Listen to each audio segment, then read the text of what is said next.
So, good morning, everyone, and all protocol observed. I'm just delighted to be in this room of people who have done so much in such an important area. I wanted to just reflect for a couple of minutes on some of the things we share across HIV, Hep B, and Hep C. And I think all three are chronic infectious diseases associated with severe morbidity and mortality. And all three are challenging to rally support for and sustain attention to, largely for a lot of the reasons we heard about the silent dragon. I love that. Thank you for putting that term out there. But the silent dragon characteristic of them all. There are a number of things that I think we can learn from each other and the approaches. One is that all three are faced with the challenge of addressing the fundamental gap in knowledge of status that people have. So the need to screen people before they become ill and to treat effectively is something that we've worked on a lot in HIV, and I think we have a lot to learn in a bidirectional manner. Our modes of transmission, including blood transfusions, injecting IUDs, injecting drug use, sexual transmission, mother-to-child transmission, are similar. The predominance of one mode of transmission is different in different contexts, but we share that across all three infections. And because of that, we have a lot of opportunities for leveraging each other's interventions and for taking a more syndromic approach to prevention.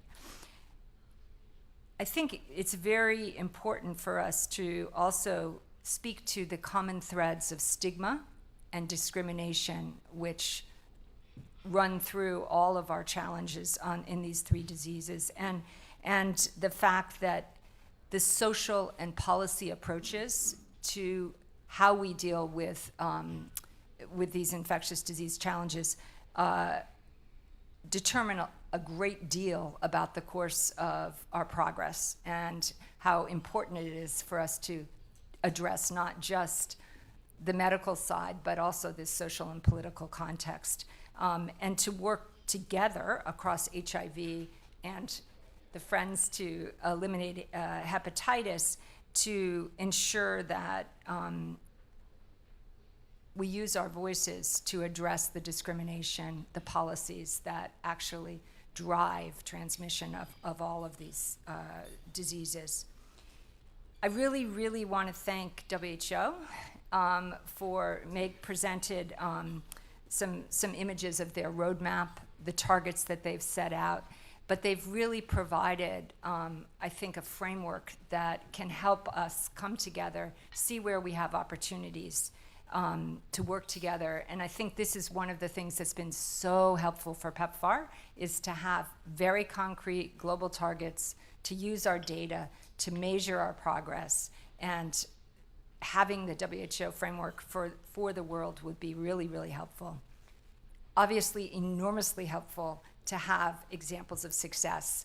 We share, in addition to all these characteristics of epidemiological characteristics, we share an SDG with HIV and hepatitis. And to have the example of Egypt, have examples of success, is extremely important for all of us to provide ground truthing for where we go from here. So extreme gratitude to Egypt for what you've done and other countries that have made good progress. I wanted to emphasize perhaps the most profound thing that we share, which is that we share the prospect of being judged by history, by humanity, by our own children in the future. When they ask us, when we had the opportunity, what did we do? Did we act? Did we work in solidarity? Did we look for partnerships? And were we successful? So I want to pledge on behalf of Pepfar that we will continue to work in solidarity, share our platforms, learn from you, and work together to eliminate hepatitis. So thank you all.